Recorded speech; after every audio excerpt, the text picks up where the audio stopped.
Uh, is this something that you? Is this something that you want? We were growing fast. We were doing good. We kept doing. Our shows were getting bigger. This has been a shutdown for us. This has been a little bit of a hurt. We're in a stall, but we're not trying to slow down. We're trying to just figure it out. We're trying to maneuver. Whether we got to partner with somebody, we got to we're gonna come up with something. We got to have some help from the state, and we don't want to leave the state of Texas. We don't want to initially you thought, hey, let's go to Louisiana and do some stuff there. Well, now we get hit. They get hit with this massive hurricane. Ain't nothing happening over there.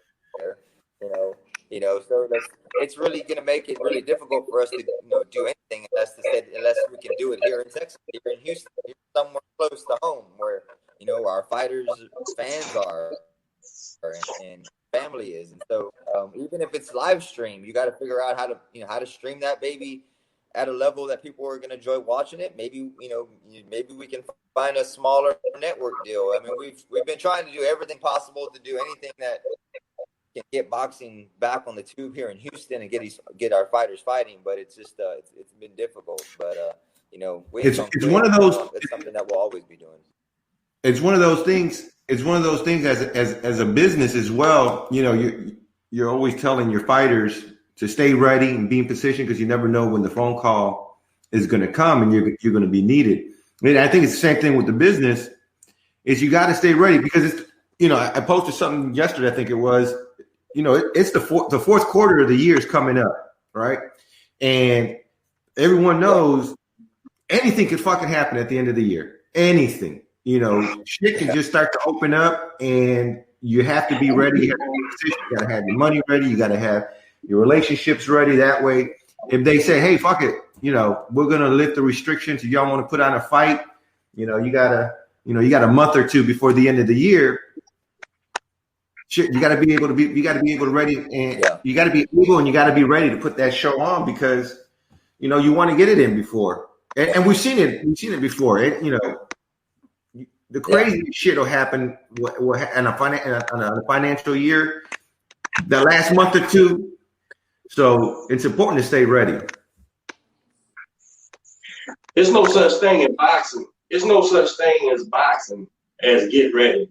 If you don't stay ready, you're gonna fuck yourself. Ain't nobody fucking you. You're gonna fuck yourself because it's as simple as B-Vol got a guy and the guy gets cut 2 weeks out and they call Alfonso Lopez and they give you the money they was gonna give that guy. And if your management's good, they gonna bump it up and say, all right, we fill in. Can't do that if you ain't in shape. Can't do that if you're 200 pounds and you're draining your body in 2 weeks to just make weight. You can't do that. There's no such thing as getting ready in boxing. And I don't care how great ability-wise a fighter is, a young kid or anything. If you don't stay in shape and you don't live like a boxer, you're wasting your time, man. You're wasting your time because you're going to get the call and you're going to get embarrassed. And then you're worthless because you're an independent contractor. They're gonna say, "Fuck, he came in here not in shape. What the fuck is he doing? He really just took the money." You gotta live that shit, man. And I know it's frustrating. A lot of fighters get frustrated and shit. But if you're not built for it, you're not gonna be successful, man. You're not gonna be successful at all. Not at fighting. Ain't no such thing. Being an independent contractor, it really is a lot tougher because you have to be your own boss, and literally you have to self-manage and make. It's easy when someone is saying, "All right, you got to go do this, go do that, and go do that," and that's what I'm going to pay you for, right? You're working for someone, or you're under contract. But when you're your own contractor, or you're your own business, you got to be that much more disciplined to manage yourself and say, "Fuck, I got to stay ready. I got to stay on top of my shit. I got to have everything in order." And that shit's fucking tough. Everybody sees themselves. It is. Everybody sees themselves as a boss, but nobody wants to do the boss shit. Nobody. So you're not, you know what I'm saying? You don't have that material in you. So somebody needs to direct you and lead you to a certain way. So fine. but motherfucker get in shape. I can't call you and be like, man, coach, yeah, I'm 175 right now. Yeah. Motherfucker, you fight at 47. What the fuck are you doing? You can't do it. Yeah. You can't do it. It isn't gonna work out like that for you, man. This is true shit, man. And God forbid you embarrass me. Don't embarrass me, motherfucker. Nah, they got to live in shape, man. Hey, you know that, Alfonso. Shit, hey, makes fights. No, yeah, far more harder than they need to be. It is, like you said, it is fighters that gotta stay ready.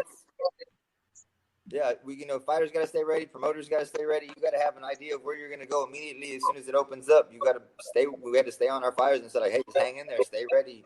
Don't be in peak mode. Don't be peaked out. You know what I mean? Don't right. Jived up, ready to fight this weekend, and it get pushed another month. But just don't be sitting on the couch all week. You know what I mean? Just you don't gotta be peaked out. You don't gotta be right at weight time. You gotta be somewhere close. Right. So, and that's the part that's hard to manage. Whether you're independent or a fighter that's contractually bound. You know what I mean? Just hang in there somewhere close. Absolutely. Which fight do you see right now for yourself that you would like that would be a game changer for you? Who you give enough respect to say, hold on. Man. Yeah.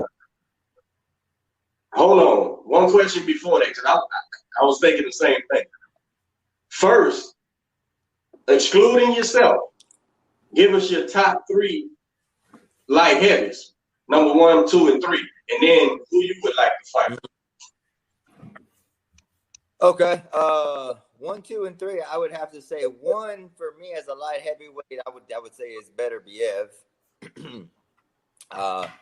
He's proved himself time to time. He's a character. Does he have his flaws? Absolutely. But the guy seems to just be getting better. And then 2. You really have to be impressed, honestly, with and Smith isn't a champion yet, but I'm impressed by his work rate and who he is as a fighter. He ain't trying to be nobody else. He's just trying to be Joe Smith. You know what I mean? And it's still really hard to deal with. Yeah, does he have his technical flaws? And he's not a true boxer. I was like, well, shit, he doesn't have to be a true boxer if he's gonna stay in your ass and never give you a chance to fucking fight. I'm a fan. Yeah, I'm a fan. If you can't time him properly and you ain't in shape to it ain't gonna matter what he does. And then you have Bivol, who's another really slick guy who's always got his eye on all the key points of what's happening. He's up there. But you have Ramirez up there. Those would be my 3, just because I think that Ramirez hasn't done too much lately. But those would probably be better Biev, Joe Smith, and Bivol have to be 1, 2, 3 in the light heavyweight division that really are tough to fight. Now is a game changer for me when you say who you want to fight. You know what I mean? I think you have to want to fight the one guy. I mean, if you're any kind of just competitive guy and just want to fight the best fighters in the world, you want to fight better. Yeah. Is he extremely dangerous? Yeah. But does he have his flaws? Yes, he does. You know what I mean? And we don't know what he feels. We just see what we see on TV. We just see what we see on TV from him and what he does, and we know he does a lot of things good. But when you get in there as a fighter, as another fighter, I don't know what there's stuff that we don't know about each other. There's things I don't know about, things he don't know about me until we actually get in there and answer those questions for ourselves.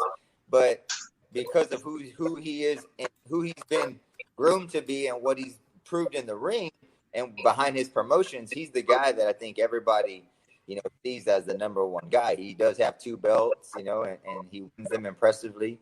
And so I think, the game changer, we'd love to fight him because I think you beat him, everybody's going to go like, oh, man, it opens up more doors.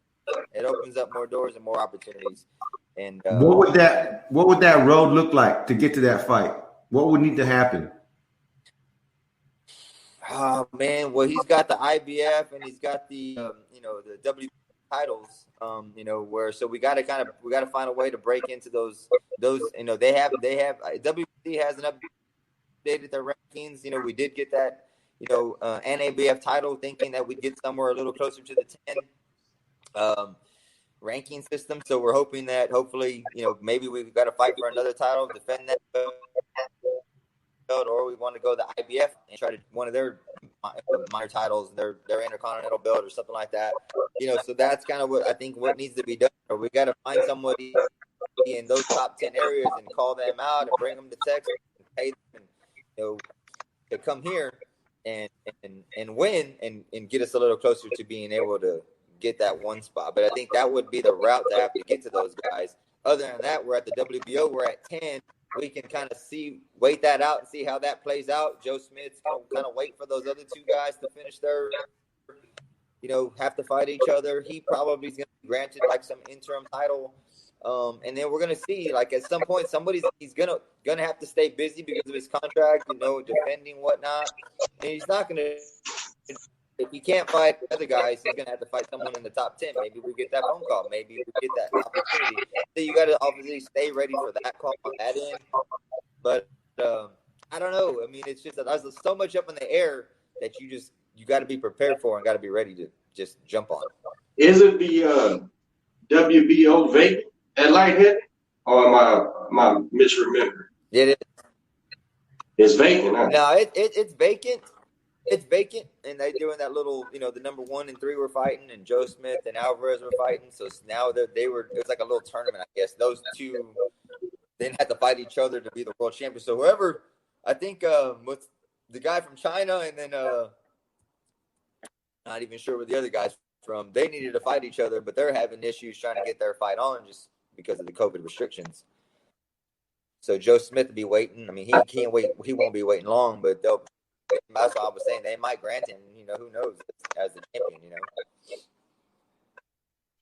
There's so many avenues at light heavy because it's deep. But like you say, you still need the opportunity. And the worst thing to do is sit out a year and not get nothing in, And so it'd be more, you have to find something, be it October, November, December, man. You got to perform somewhere. Yeah. Have you been just to be active because you don't want to get. Because believe me, that's when you get the call too. Oh, he ain't fought in a year, but he's still wrong. Let's get him. They still gonna try to play and strategize that bullshit, man. Man, it's so fucking deep, man. It's so fucking deep. I think Alfonso, it is deep. Have you been getting your sparring in? Man, I have started sparring. I started going down to Lopez Boxing Gym down in Baytown. There's 2 light heavyweights over there. I've been spending some time down there, and then just spending time with some of my guys that I have over here. I got some heavyweights that they're amateurs. I'll spend some time working with them. I'll work with 140 pounders. But I have started sparring. I haven't been doing it.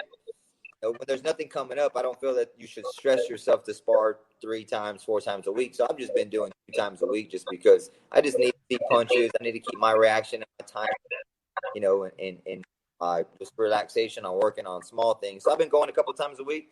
Next weekend, Labor Day weekend, we invited, we might do some sparring here in Houston with some guys from Dallas, some Listo Gaitan.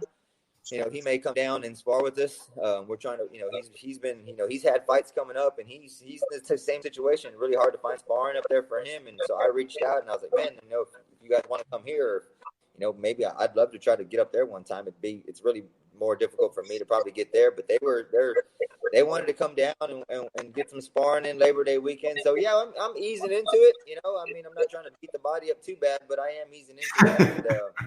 And, I feel good. It just, I am still a little bit too heavy. Like I tell you what, I am, like you say, I usually walk around about 190, even when I get into the ring, I'm about 190 pounds. I go from 190 to 75. So right now I'm walking around 200, 202. Can I drop the 10 pounds pretty fast? Yeah, I just got to step up the running game. I got to step up the sprint game. I got to step up the sparring game. Once you start doing that, the weight kind of comes off of me a lot faster. So we're easing into it. We're getting ready. Have you figured out what that process as far as what you can drop how long and what it is that you need to do? Because as we're getting older, your body reacts a little bit different. But are you at that point where you're like, okay, this is how much I weigh,